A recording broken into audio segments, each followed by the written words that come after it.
Hello to you 278 little pigs. My name is Lpcarver, a straight boy, so beware my masculine chromosomes.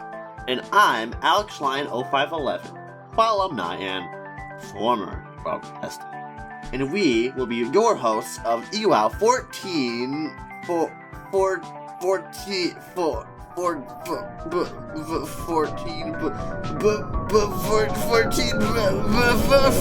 14B. Now, originally I was going to host with Meester instead, but the EWOW team said it'd be too hard for two special guests to write an episode all by themselves. For your information, EWOW team, I'm only a little incompetent. And I'm very incompetent, so who knows how I got here? Regardless, you pigs had to respond to this prompt this round. What did the fourth little pig build his house out of, and why? Out of the 304 of you that were supposed to build a house, only 278 of you did. But those silly piggies that didn't respond already got mauled by the wolf last episode, so let's figure out which houses aren't stable enough and will get toppled to the ground. Of those 278 contestants that actually responded, the top 14 of them will prize this round. 128 of them will simply have safety for another day, and the bottom 136 will be losing a life. In the last episode, we said that 136 lived and 142 lose a life, which was incorrect. It was actually the opposite. Wait, there's less than 300 still alive? What on earth did I miss? Anyway, let's see how many votes we got. This round, we got a total of 1,644 votes from 380 voters, and the VPR for this round was 47.64, which is a new record. As for voter shoutouts, I'm going to rap them for you. Here we go. Coolness ensued. It's J Dude. They're the boss. Little floss. They make me feel alive. Jedi 105. This guy's where it's at. Mazu at. Don't pile up your emotion method says. Paid by Infez. I hope you liked that little rap I did. Now, finally time to see the winner of this drove of pigs. The winning response got an average percentile of 73.70%, which is the lowest it's ever been so far. It's also more in tune with what a normal first placing average was in Season 1. And this response was... microphones. Self-conscious wolves retreat when loud blowing results in terrible feedback. And it was written by... Person. You know what that means? Not only is Person the first person in EWOW history to get first place twice, but he also got first place 2 rounds in a row. What secret is he hiding underneath that tie to make him do so well? Tai clearly doesn't need any feedback from us, considering he's been on a hot streak. First place in back-to-back rounds, having never placed below the top 935, let alone never losing a life? If you ask me, it looks like we've got a new favorite to win. Hey Alex, what was your lowest placement? In Season 1 or 2? Because both are very different answers. My lowest placement in TWOW is 191st in the first round. And the same applies to EWOW because I got 9,413th in round. Common theme among prizes this round was food, as the Elukathan Empire, X-Rai, and Jujamas gave us a balanced breakfast with their delicious responses, scaring off the meat-loving wolves. They won't find any meat at Catworld's house though, as their expired goods clearly aren't palatable.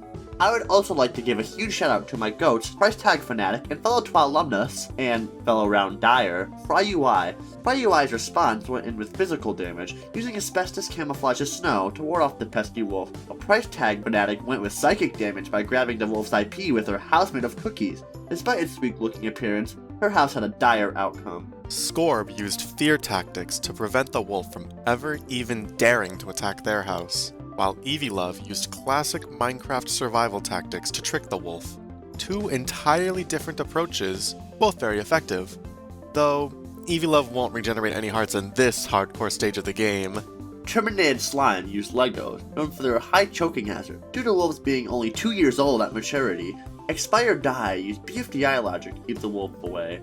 If mean characters always get voted off first, making his house of live audience viewers must be effective, then we have Pinkman, who used the power of the Scrabble dictionary to nullify the wolf's muddy whooshes. Like the AI that died in rounds before, the wolf similarly turned to gambling as demonstrated in Snoozing Newt's response that preyed on their weakness. I'm still so sad that Golden Brown 2318 died. He was my favorite AI. And rounding out the prize region, having actually been here the whole time, just written in invisible ink, we have Koopa472, who went somewhat meta with their cleverly disguised response. And with that, we have our prizes for this round. All 14 of them will get a double response prize as per usual. By the way, shout out to JCLK2 for placing one spot below the prize zone, lol. Interestingly enough, all 14 of the prizes this round are being awarded to people that have prized before. That's right, not a single person here is a first-time prizer. Underdog stocks truly are at an all-time low. Technically, we have the Alukustan Empire, Cat World, and Price Tag Fanatic who got their first double response prize, and not just an extra life, but I digress. Oh, neat. Now they can say they got both. Like me. Did you get both? You know, when you were alive? Outside of the prize region, but still being in the top 20, we see ITOD lose the gamble by placing lower than the other response about gambling. But really, if the house is tie person, then they clearly always win. We also see Greeny Guest using a simple but effective solution of flashbanging the wolf into oblivion, and then intersecting planes who might just be using Greeny Guest as their solution to keep the wolf at bay. The Doge Gamer 90 wrote about a piece of paper that promotes inspiration and for the wolf to aspire towards his dreams, while Hemo wrote about many pieces of paper that promote hatred, self-doubt, and never-ending personal pain and suffering. Because, honestly, how the heck are you supposed to read an IKEA manual? Now we move down one screen to see those who barely missed out on greatness. The first thing I'd like to mention is that both of Tai Person's other responses are placed on this screen. Wow. Getting not one, not two, but 3 responses so high up on the leaderboard is crazy. You might have another power twat. We're not doing this again. Ow, jeez. Fine. Anyway, Midnight Light plays pretty well this round, making a pun about rubber balls acting as bouncers to fend off the wolf. In 34th, we have another asbestos response, written by Ledybra Guy. Don't want to know how you yourself would survive in that house, but let's just ignore that. Similarly, Real President of the USA, who placed right beneath them, instead opted to make her house out of cigarettes, to give the wolf a lifelong addiction. Take that, wolf! I also like Purplegaze's pun about heavy metal, using speakers as protection. You know, if you did that, I feel like you could fend off predators with extremely loud sounds, or Justin Bieber's Baby as well. One screen lower, we see a few common themes that prevail in this incredibly mid part of the leaderboard.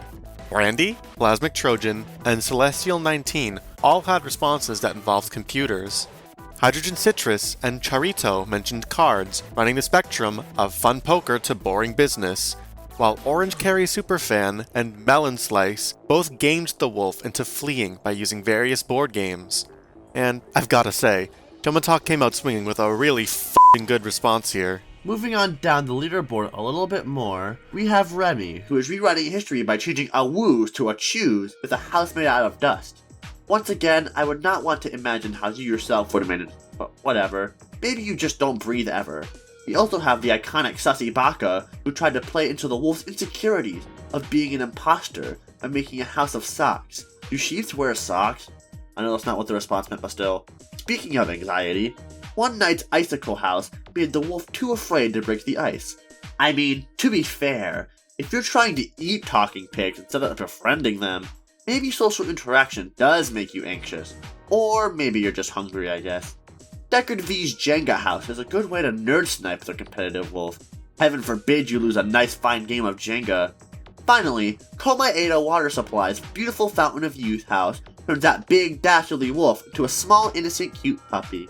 As we reach this part of the leaderboard, I gotta say, I feel really bad for Pancake.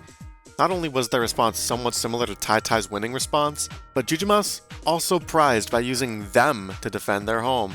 Truly the most robbed this round, I'd say. Naslemi Jones hit you with a double-sided pun with their response, while TR just straight up hit you with a boomerang. Or, I guess you hit yourself? Asha is as Masha's response uses a kiln pun, which proves the rule of threes is clearly a lie, as they managed safety with this pun for a whopping 4th time. And PG2K's response has the wolf seeing himself as a different animal altogether. Thankfully, I'm not an animal. Yeah. Me neither. That would be horrible. Ah!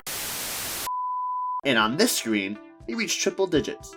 Chad and Sinblitz both made letter-based puns, and personally, I'm a big fan of Sinblitz's response. It has everything you could ask for in a response. W's and tungsten cubes. I sure do love cubic meters of tungsten so very much. Wow. Chew804 decided to turn the tables on the wolf, turning him into the meal instead. Very effective way to ward off a predator, that's for sure. Siktawabu's harmonica response resonates with me personally. Not only does it filter the wind, making it harder to blow down, but harmonicas are very annoying. Just ask anyone who's played Roblox with me for any amount of time. Clover Pepsi proved that despite mitochondria being the powerhouse of the cell, chlorophyll does a great job of keeping threats out with those powerful cell walls.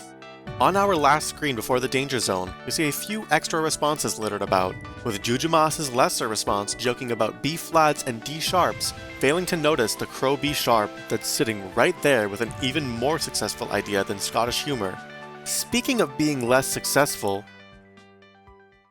has a response, once again making a joke about gambling and referencing the house. Do I need to hold an intervention for you all? Are all EWOWers addicted to gambling responses? This might just be worse than gambling itself. Loser's response leaves a bit up to the imagination in my eyes. Like, why would the wolf leave the pig's house when he discovers that Godzilla is home alone? Is he heading over to Godzilla's place now? With a bundle of roses and some chocolate? That's what I like to imagine. Finally, I'd like to shout out Ice Key Hammer's response. Pinwheels are always so whimsical. I bet the wolf had fun. Now, we have our final screen before we see who perishes this round. There are 14, or rather 13, safe spots left. If you haven't seen your name yet, you have all rights to panic and be terrified for your painful demise that will come with being eliminated from EWOW. The suspense is killing me. I'm scared for you. Just kidding. Let's see who's safe. Drum roll, please. And the last safe spot goes to the MJK world. I like your response, by the way. If you have not seen your name yet, this means you have officially lost a life. To the 66 of you who placed in the elimination zone with your final life, your time on EWOW has come to an end. As sad as it may be, don't feel bad. You got to the top 300, which is incredible. Even though your time is over, you still made your mark on this season. And to be honest, what else do you really need to do? All of you are genuinely great contestants, and we're glad that you... Noslin got eliminated? Alex? Are you okay? Hello? Alex, hello? No! No! Right. Allow me to explain his reaction. So, Alex and Noslin both lost a life in round 1, didn't submit a response in round 2, then flatlined, or just being safe, since. And ever since EWOW 8B, they were the only two left with this path, making them besties. And ever since Alex died, he's been rooting for Noslin to win, but he didn't. LP, nothing matters anymore. I can't take it anymore. Everything in the world is so meaningless. My soul aches. It feels like my entire world is crumbling in on me forever and ever. I feel so sick. I might just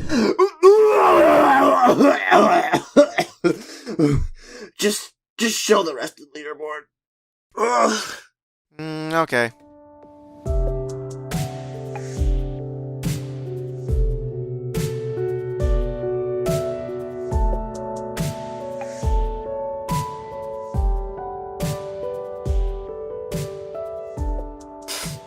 Hey, LP. What's up? Why'd you submit that? Oh, well, we don't really talk about the responses down in this section, usually, so I figured I could keep my dirty little secret hidden down here. I thought you said you were a straight boy and that we should be afraid of your masculine chromosomes. Well, it's not like you're one either. On screen now are how the lives stack up after these results. As you can see, the curves of the graph are pretty much identical to how they looked last round. with a lot of 1-lifers, a handful of people over 3 lives, and then a similar chunk of people in the 2 and 3 life section.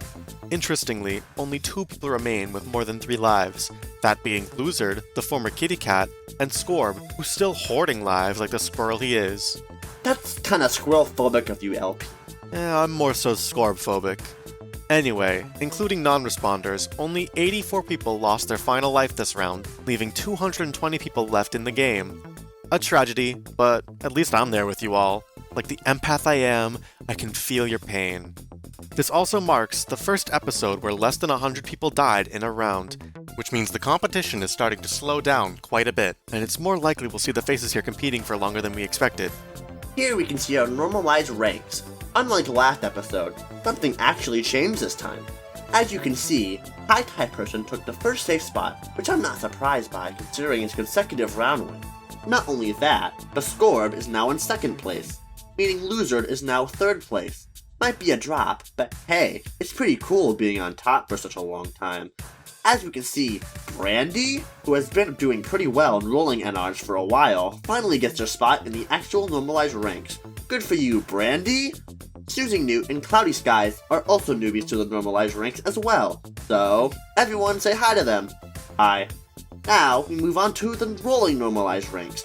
This time, none of the top 15 have prize in all 3 rounds, but our new first placer in rolling NRs is X-Rai, who shot up in NRs almost out of nowhere.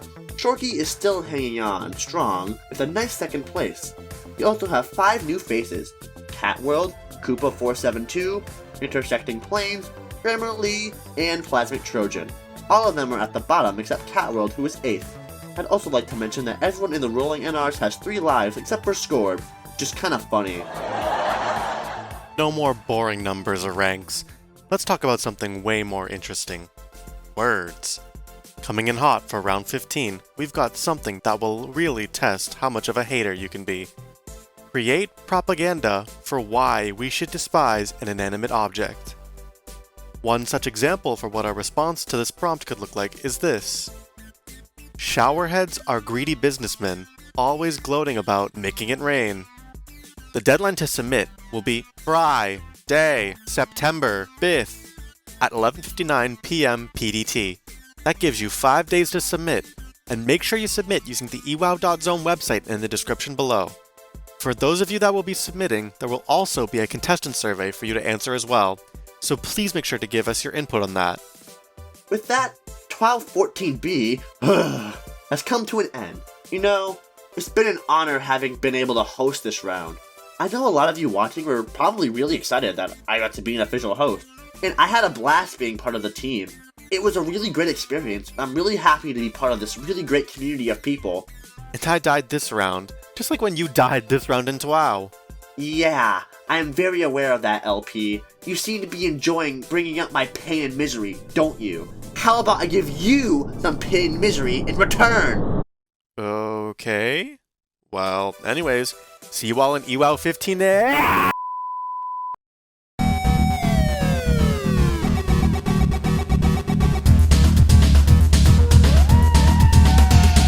Hey everyone, Subnerd here. I can hardly believe that we've completed 14 full EWOW episodes now. We're getting to the point of the game where it's basically possible to identify every remaining contestant, and that's mind-boggling. I've set up a little survey on the EWOW.zone website to gather some contestant feedback about competition experience and the rapidly approaching endgame of EWOW. I'd be much obliged if you could fill it out by episode 15B. Thank you all for making EWOW what it is so far, and we'll see you next time.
you lost the game.